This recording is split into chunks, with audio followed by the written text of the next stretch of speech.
Halo Sobat Urban Agrofarm, seperti request beberapa teman-teman untuk review bagaimana sebenarnya model desain kerja atau aktivitas urban tim Urban Agrofarm.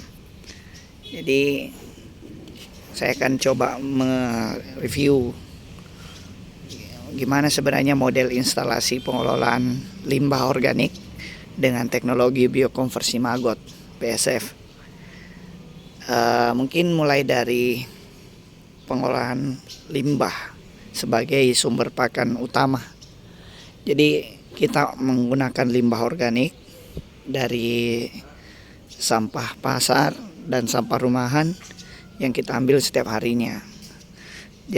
Jam pengambilan itu di kisaran jam 10 malam sampai jam 2 dini hari.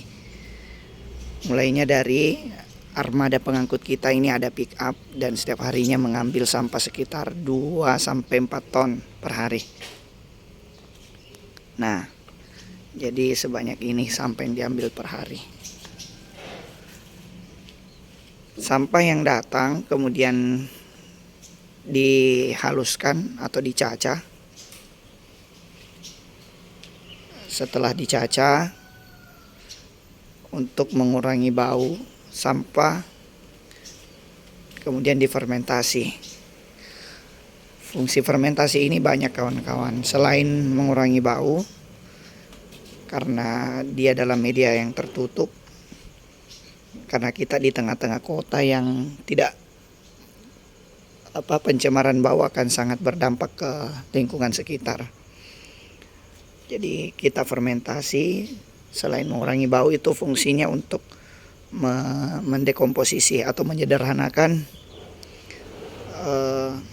komposisi daripada pakan itu sendiri, agar nantinya lebih mudah untuk dikonsumsi atau diserap oleh maggot. Nah, selain itu fungsi fermentasi juga sebagai fungsi penyimpanan. Jadi selama dia dalam tong fermentasi dia tetap aman, tidak tercemari oleh larva, lalat-lalat kecil atau lalat-lalat hijau, dan tidak bau tentunya. Jadi sampai beberapa hari pun selama pakan ini masih dalam keadaan tertutup, dia masih akan tetap aman untuk jadikan pakan maggot. Nah, setelah alur pengangkutan sampah, pencacahan, kemudian langsung masuk ke dalam drum fermentasi. Selanjutnya, sampah-sampah inilah yang akan menjadi stok pakannya kita, pakan maggot BSF. Nah, adapun untuk siklus maggotnya, kita mulai dari lalat ya. Jadi ini ada pupuk. Ini pupuk kasgot yang sudah di packing. Ini sangat bagus juga untuk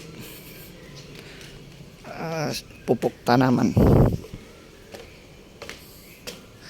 Nah, jadi desainnya kita itu lantai 1 itu biopon pemeliharaan maggot atau biopon pembesaran.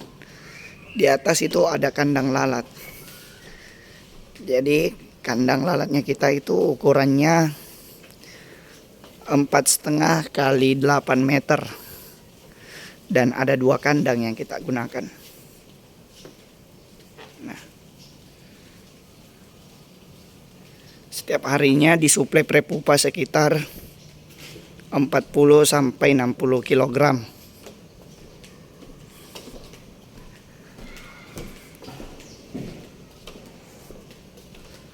Dan ini kandang kedua.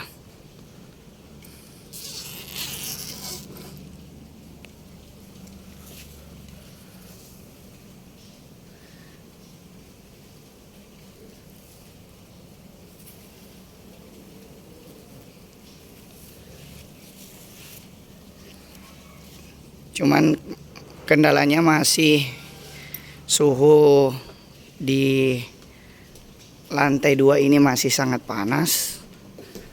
Jadi untuk evaluasi buat kawan-kawan yang juga ingin berbudidaya maggot nanti, lakukanlah upaya-upaya pengurangan suhu untuk efektivitas peneluran lalat BSF.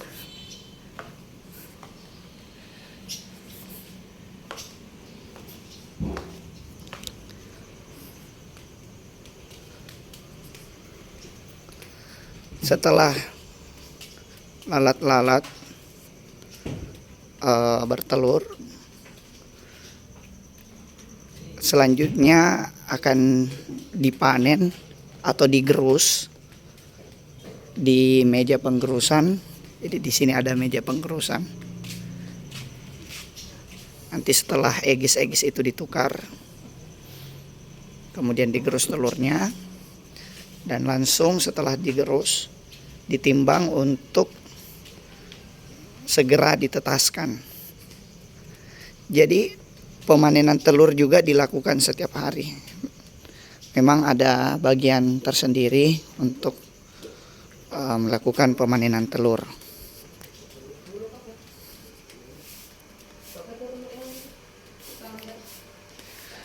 Nah, setelah digerus langsung pindah ke media penetasan. Jadi di sini ada wadah penetasan yang medianya menggunakan dedak dicampur dengan air susu yang sudah difermentasi. Nah, di sini ada stok-stok susu liquid, susu cair. Ini fermentasi susu cair yang juga akan digunakan sebagai campuran penetasan telur. Nah, begini model penetasan.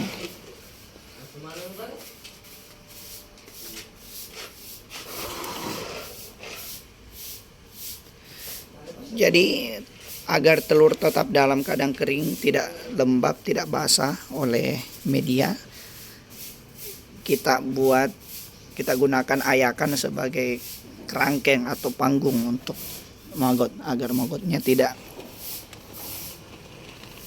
lembab, telur maggotnya tidak basah. Karena ketika telur maggot basah itu akan sangat berdampak ke penurunan, itu akan terjadi penurunan daya tetas atau hatching rate. Nah, ini baby maggot yang sudah siap ditebar.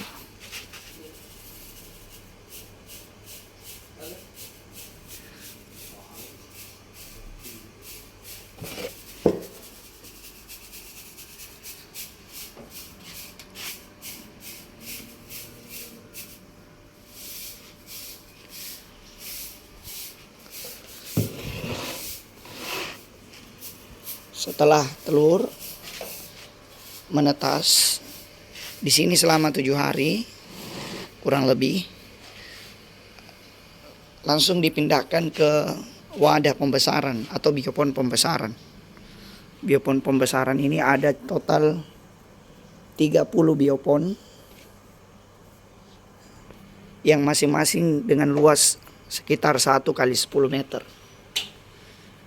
Jadi di sinilah nanti baby maggot dibesarkan.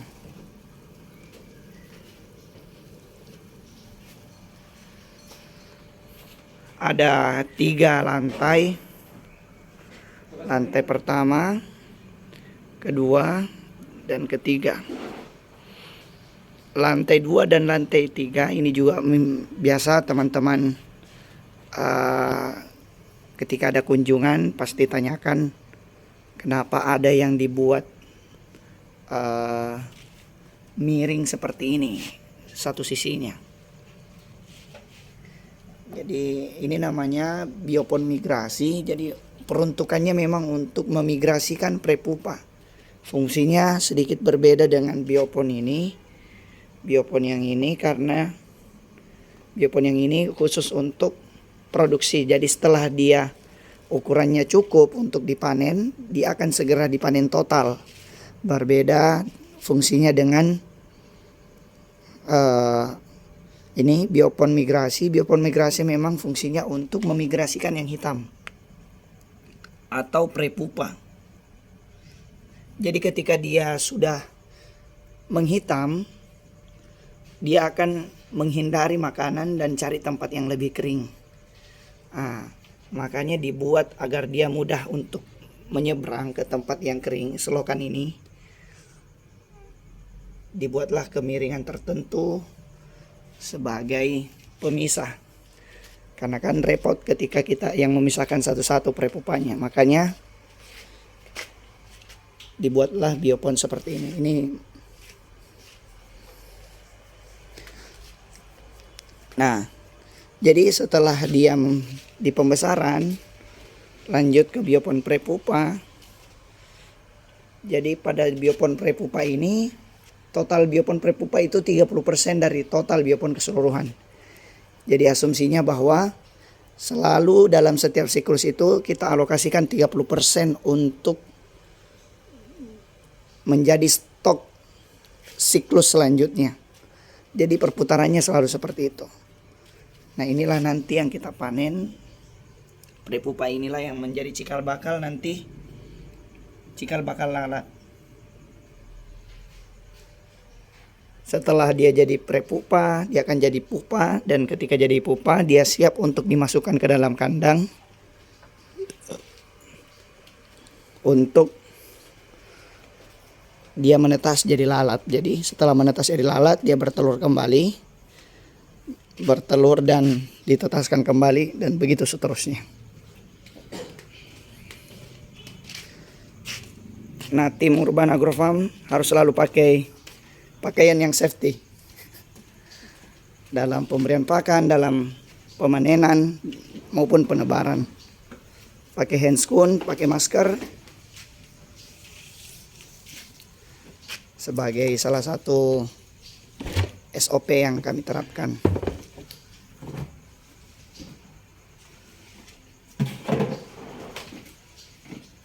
Jadi sebagian dari drum-drum stok pakan itu digunakan untuk penampungan susu bubuk. Jadi di sini ada susu bubuk dari perusahaan susu yang kita menjadi vendor pemusnahannya, jasa pemusnahan.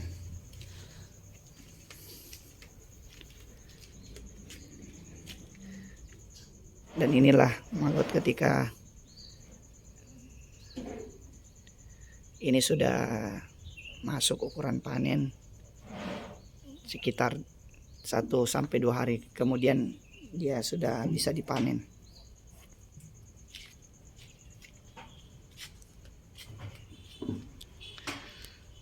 Nah, selain menghasilkan maggot,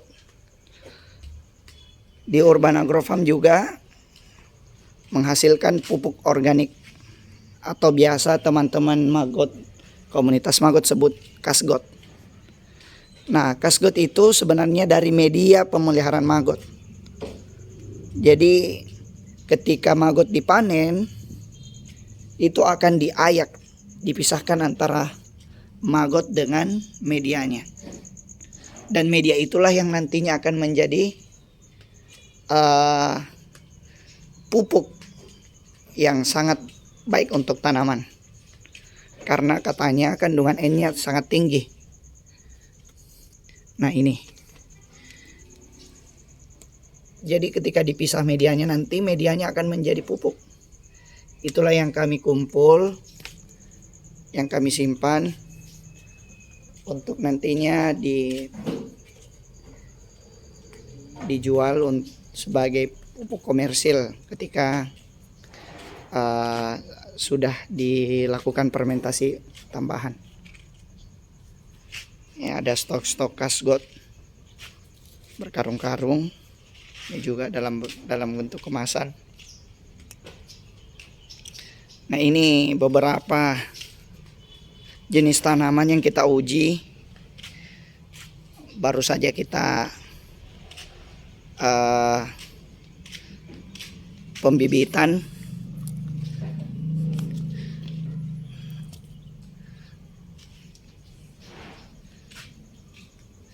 Ini ada cabai, tomat. Kita gunakan pot-pot yang ada. Jadi mungkin kurang lebih itulah desain model farming atau budidaya maggot. Dan ini pada orientasinya adalah sebuah langkah dalam mengurangi pasokan limbah yang masuk ke TPA. Harapannya kita bisa berkontribusi terhadap kelestarian lingkungan dengan meminimalisir masuknya sampah organik di TPA. Karena ujung-ujungnya kalau tidak dilakukan pengolahan atau pengolahan limbah, khususnya limbah organik sebagai limbah dominan, itu akan sangat berdampak pada jenis-jenis limbah yang lainnya, termasuk limbah plastik, akan sangat sulit diolah ketika kita hanya mengambil plastiknya saja tanpa mengolah limbah organiknya. Harapannya banyak teman-teman yang juga mau dan ingin mencoba, ingin juga melakukan pengolahan sampah sendiri di masing-masing rumahnya dengan teknologi yang kami terapkan, teknologi biokonversi atau konversi limbah organik maggot. Jadi maggot ini bukan menghapus atau menghilangkan limbah organik, tapi dia justru mengkonversi sampah menjadi protein yang sangat bermanfaat nantinya. Selain protein atau pakan, juga menghasilkan pupuk organik yang juga akan bisa lagi dimanfaatkan untuk tanaman-tanaman rumahan Bapak Ibu sekalian. Oke, cukup sekian. Kapan-kapan nanti saya juga akan review edukasi tentang teknis dan apa saja titik kesulitan berbudidaya maggot. Cukup sekian, salam organik, salam lestari. Assalamualaikum warahmatullahi wabarakatuh.